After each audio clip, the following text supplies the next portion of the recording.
তেতিয়া আমিতো এইটোৱে ক'ব পাৰোঁ যে প্ৰতিটো কাম যি ধৰণে চলি আছে পৃথিৱীখনত, যেনে পৃথিৱীখন নিজৰ ঠাইতে ঘূৰি আছে, সূৰ্যৰ চাৰিওফালে পৰিক্ৰমা কৰি আছে, তেনেকৈ প্ৰত্যেকটা কামে প্ৰত্যেকটা মানুহে নিজৰ নিজৰ কাম কৰি আছে।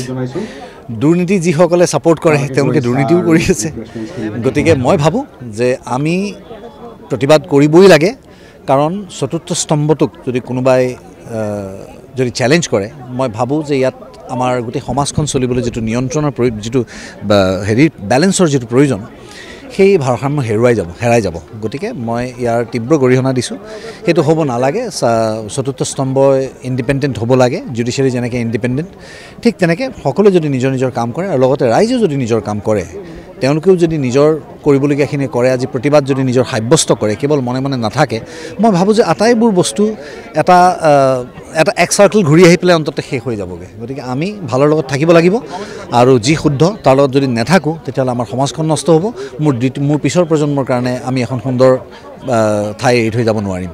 গতিকে সকলো সজাগ হওক, সচেতন হওক, আৰু চতুৰ্থ স্তম্ভলৈ মোৰ আন্তৰিক শুভেচ্ছা যে আজি এনেকুৱা এটা পৰ্যায় আহিছে যে তেওঁলোকে শুদ্ধ কথা লিখাৰ বাবে তেওঁলোকক হাৰাশাস্তি কৰা হৈছে।